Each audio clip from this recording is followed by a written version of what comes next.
now, just because we've got to get so much better fundamentally. We've talked about some of the newer players that have had to step up, not just from the beginning of the season, at the beginning of the season, but since. You look at a guy like Trent Taylor, who had to step into that game, and a number of guys that stepped in special teams wise. We got to get a lot of fundamental work. We're going to do an awful lot against ourselves this week, ones on ones, goods on goods, and treat it like a spring ball week where we can get better, get ready for the second half of the season. Coach, what are your thoughts on today's announcement?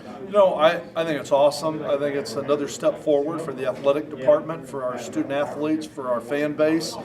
You can never sit still in this business. I mean, you're constantly trying to upgrade facilities and opportunities for your student athletes, and just to make it a great fan experience. And I think this is another example of the commitment that our president, our athletic director, our faculty, our alumni base, and the contributions that they've made to make this happen. This is one more step in the right direction. So I think it's incredibly positive, and it's great news, and I'm excited about it. Coach, Kenneth Dixon's going to get some honors this week. Just talk a little bit about that performance on Saturday. Kenneth Dixon played his tail off, especially since he's really been very limited in practice. When we talked a little bit about the last couple weeks with him doing his MCL a couple weeks ago, that he's been very limited on Tuesday and Wednesday, and he goes out there on Thursday and then pushes through Saturday, and then he swole up again on Sunday, and we've kind of gone through that routine 3 weeks in a row. So just really proud of his effort and the attitude that he had and how hard he runs. I've said this before.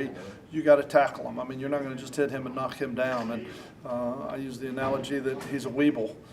He wobbles, but he doesn't fall down. And I mean, I think he's a very talented player. He's a great young man, and I think he's put forth some tremendous effort. And this open date is going to be much needed to get him healthy. We need to get him healthy this week. Going back a little bit on the video board in the TAC, for you guys, basketball is kind of it's an asset for y'all in recruiting. It is. And won't the video board be even a bigger asset for you guys? I think that it will increase the experience. And when you look at a lot of the home basketball games, we have a lot of recruits that are coming to Ruston because they're coming to watch a basketball game, coming to see the environment, the fan base.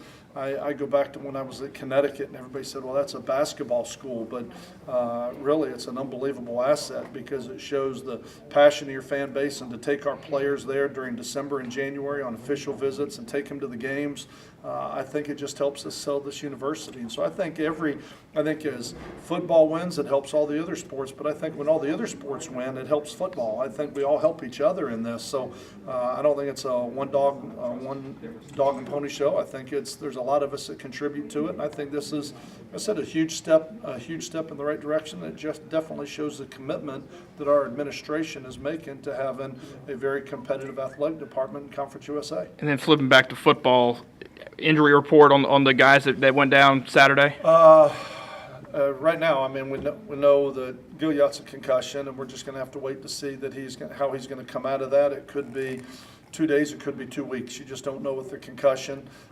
I think that the quarterback, I think Ryan Higgins has a chance to come back. He's pretty hobbled and will be very limited this week, but I think he's got a really good chance to be back for North Texas for next week. And then Tevin King right now is pretty swollen. We'll just have to see. I would probably say he's doubtful at this point for 2 weeks from now. And I think Shaq Lucas should be probably about like Ryan Higgins. He's got an ankle. He's got some swelling in there, but he should be okay by the time we get to the field in 2 more weeks. So a lot of bumps and bruises, nicks and bangs, and guys that got to get healed. But, when you get into that game and you take out Tevin King, Andrew Gilliat, and your quarterback by halftime, you're talking about probably 3 of your best 4 players on offense. And so there were a lot of guys that really stepped up. Blake Martin was unbelievable. I mean, just he played on offense the way he does on special teams every week. And a lot of guys really just stepped in and I thought did a really good job of filling in. But in that game, the offensive line deserves an awful lot of credit for the way that they played because it's far and away the best game we've played up front as an offensive line, and it opened some huge holes for those guys in the back end. What do you attribute their growth from NC State to now in? I think Matt Moore has done a great job with the fundamentals and constantly striving to get better and trying to get them more aggressive coming off the ball. I think they're feeling more and more comfortable. We started, we had five different guys starting there 6 weeks ago. And you look at it, I mean, you look at the development of Trey Carter and the way he has done, Mitchell Bell and the growth of him. Kano's getting more and more comfortable as a center. I look at the growth of Jens Danielson out there at left tackle, and he's getting better and better. And I've said this before, I mean, we weren't to the level where all five of them were good enough to play consistently enough. And it seemed like there was always one guy breaking down. Where those guys they're getting better and they're taking some pride in it. And I think it showed as a unit in this game Saturday. With Blake Martin, was that the performance you were seeing at fall camp and why you put him on scholarship? It was. Not only that, but it's his toughness and attitude. Blake Martin played that entire game with a separated shoulder.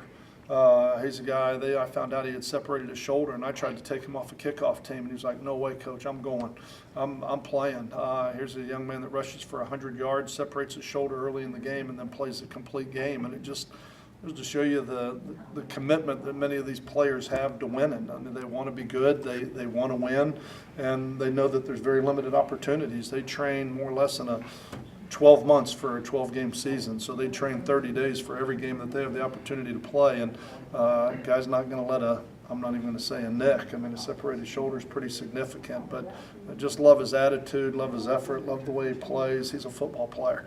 I think we got a few of those when you look at Andrew Gilliott, him, Hunter Lee. We got some guys that are really playing with all their heart right now. With this being a bye week, do you let yourself take a sneak peek at the Conference U.S. standings?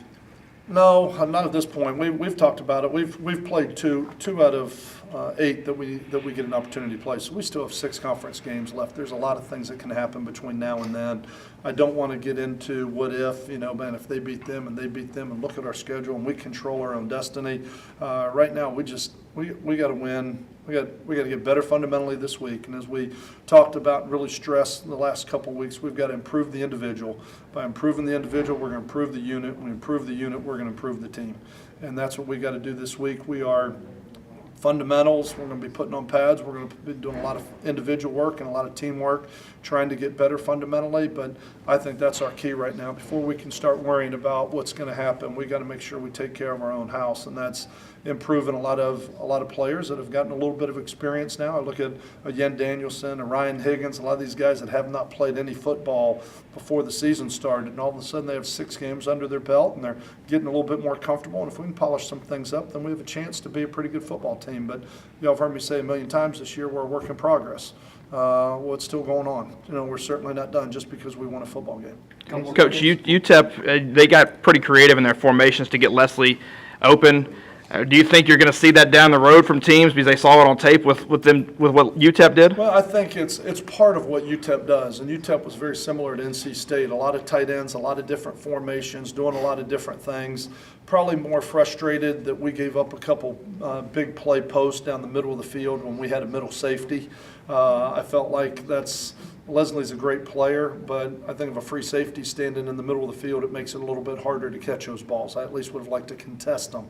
And so I think it goes back to what we keep talking about, the fundamentals of being where you're supposed to be, of playing the coverage called. I mean, I understand if we call pure man, there's not going to be a guy back there, and some guys are going to be on islands. But when we call a defense that has a middle safety, you got to eliminate the post. I mean, that's something that we've got to be able to do a better job of, is just executing the play called. I don't think this is a scheme thing. This is not where we need to go back and say, what do we got to do differently? What do we need to run? We need to do what we're doing better, I think, is what this open date is all about. What's the difference between Ryan's ankle injury and Tevin's? Tevin's is twice the size of his other ankle. I mean, it's really blown up. And a lot of times I talk about ankles you don't know. The swelling is going to give you a little bit of an understanding of how significant the damage is on the inside. And so that's one of the keys that you use. I mean, obviously all the x-rays are negative. No, there is no broken bone. But now you're dealing with ligaments and trying to get the swelling out of the ankle and those type of things. And so that's why I say his is worse than Ryan's right now, because of the amount of swelling in it. Could it be a high ankle sprain? Yes, it is. It is? It is. So that's like 4 to 6 weeks then, right? It's all different. I mean, I've had them to where they're not as severe. It's just how severe it is, and it's pretty hard to tell at this point.